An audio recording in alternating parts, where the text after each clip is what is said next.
বেশ কিছুদিন ধরেই অভিনেত্রী শ্রীময়ী চট্টরাজের অন্তঃসত্ত্বা হওয়ার খবর শোনা যাচ্ছিল টলিপাড়ায়। যদিও তা ভুল খবর বলেই জানালেন কাঞ্চন মল্লিক এবং শ্রীময়ী চট্টরাজ। ঘনিষ্ঠ সূত্রের খবর যে শনিবারে নাকি কন্যা সন্তানের জন্ম দিয়েছেন শ্রীময়ী।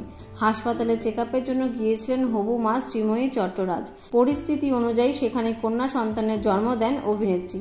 যদিও এই বিষয়টা গোপনে রেখেছিলেন কাঞ্চন এবং শ্রীময়ী, ঘুণাক্ষরেও কাউকে টের পেতে দেননি এই সুখবর। যদিও সোশ্যাল মিডিয়ায় ছড়িয়ে পড়া একটা ভিডিওতে শ্রীময়ীকে দেখার পর অনেকেই বুঝতে পারেন যে তিনি অন্তঃসত্ত্বা, তবে তার যে সন্তান নেওয়ার পরিকল্পনা রয়েছে সে কথা তিনি আগেই জানিয়েছিলেন। তবে আর পরিকল্পনা নয়, ইতিমধ্যেই নাকি ফুটফুটে কন্যা সন্তানের জন্ম দিয়েছেন শ্রীময়ী চট্টরাজ। দ্বিতীয়বার বাবা হলেন কাঞ্চন মল্লিক। সেই খবর নিজের সোশ্যাল মিডিয়াতে ভাগ করে নিলেন অভিনেতা। সঙ্গে জানালেন যে মেয়ের নাম রেখেছেন কৃষবি। মার্চ মাসে সামাজিক বিয়ের অনুষ্ঠান করলেও ফেব্রুয়ারি মাসে আইনি বিয়ে সারেন কাঞ্চন এবং শ্রীময়ী।